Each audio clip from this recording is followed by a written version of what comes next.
বৃষ্টিকে উপেক্ষা করে আজ জেলা কংগ্রেসের পক্ষ থেকে গণধর্ণা কর্মসূচির আয়োজন করা হয়। একাধিক দাবিকে সামনে রেখে গোমতী জেলার উদয়পুর জেলা কংগ্রেস ভবনের সামনে গণধর্ণা কর্মসূচির আয়োজন অসংগঠিত শ্রমিক সংগঠনের। বিভিন্ন জনস্বার্থমূলক দাবি এবং মূল্যবৃদ্ধির প্রতিবাদে এই কর্মসূচি অনুষ্ঠিত হয়েছে।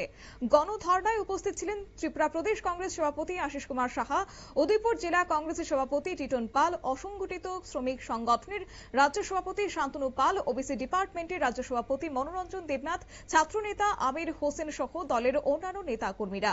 সভায় বক্তারা কেন্দ্রীয় সরকারের নীতির সমালোচনা করে বলেন যে পেট্রোল, ডিজেল, রান্নার গ্যাস, সিএনজি এবং পিএনজির মূল্য বৃদ্ধির ফলে সাধারণ মানুষ এবং অসংগঠিত শ্রমিকরা চরম আর্থিক চাপের মুখে পড়েছেন।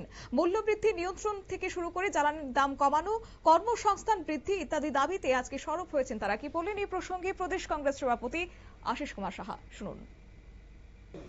যারা মাফিয়া রাজ কায়েম করে তুল্যবাজিতে অর্থ উপার্জন করছেন, যারা আর্থিক দুর্নীতি করে নয়ছয় করে অধিক অর্থ উপার্জন করছেন, আজকে তাদের হয়তো সেটা সরকারের যে পদক্ষেপ, এই পদক্ষেপ নিয়ে মোকাবেলা করার প্রয়োজন হবে না। কিন্তু সব অংশে যারা মধ্য আয়ের, নিম্ন আয়ের, গরিব অংশের মানুষ, আজকে তাদের কিন্তু এই বর্ধিত বিদ্যুৎ বিল প্রদান করার ক্ষেত্রে একটা গভীর ক্ষোভের সঞ্চার হয়েছে।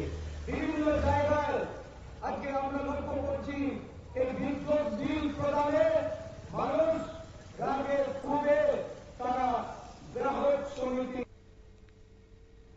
বক্তারা বলেন যে জনস্বার্থের বিভিন্ন দাবি দেওয়া তুলে ধরতে তাদের এই কর্মসূচি, একই সঙ্গে মূল্য বৃদ্ধির প্রতিবাদে কংগ্রেসের এই গণধর্ণা কর্মসূচিকে ঘিরে উদয়পুর জেলা কংগ্রেস ভবন চত্বরে রাজনৈতিক কর্মচাঞ্চল্য লক্ষ্য করা যায়। জ্বালানির মূল্য বৃদ্ধি, কর্মসংস্থান এবং অসংগঠিত শ্রমিকদের সামাজিক সুরক্ষার দাবিতে আন্দোলন আরও জোরদার করার বার্তা দিয়েছেন এদিন দলের নেতৃত্বরা। নিয়ে নিচ্ছে ছোট্ট একটি বিজ্ঞাপন বিরতির সঙ্গে থাকুন।